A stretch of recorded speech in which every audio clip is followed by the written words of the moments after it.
Hey everyone, it's Desiree Grant again with Desiree Grant PA Real Estate with the Kai's Company. And here we go, part three. So now we're in part three of the contracts. And in this section, we got wood destroying organisms. And basically, you can hire an inspector to check to make sure that the home doesn't have any termites or other organisms in the house that would be detrimental to the structure. Permits. The buyer, at the buyer's expense, should check for records that would include any open permits. And before the sale closes, we want to make sure that those permits are closed in a satisfactory way. Before taking possession of the property, over here through walkthrough inspections, the buyer has the right to uh, perform a walkthrough inspection to make sure that the seller has moved and has maintained the property as stated in this contract. Now, in this section, it covers risk or loss. So in Florida, anywhere can have a fire, but in Florida, we have hurricanes. If the property is damaged, we want to make sure that the property is restored prior to being handed over to the buyer. So in this section here, with the title, you want to make sure that the seller can convey marketable title. And this can be done with a professional title company or your attorney.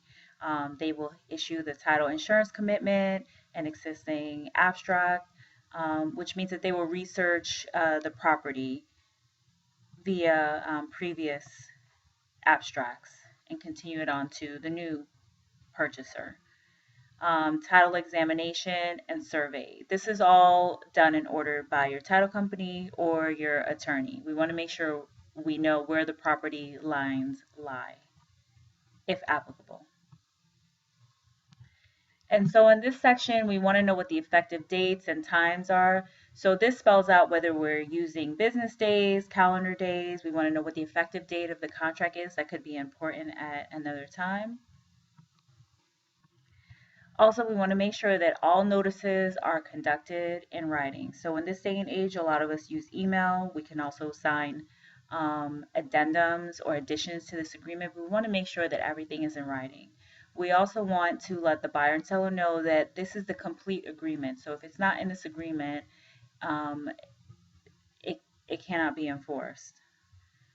Assignability. In this section, this is where the seller and buyer decide whether this contract can be assigned to another person. Over here, we cover default, so default by the seller and default by the buyer. The next section is a dispute resolution. So disputes concerning entitlement to deposits made and agreed upon. Basically, you agree to, within 30 days of filing a conflict, that you try to resolve through mediation. And if that doesn't resolve the issue, then you would continue on to the different steps that are allowed by Florida law. So we're going to stop it here for today because we're a little bit over the 3 minutes, and then we'll have part four, which should be our final part to contracts.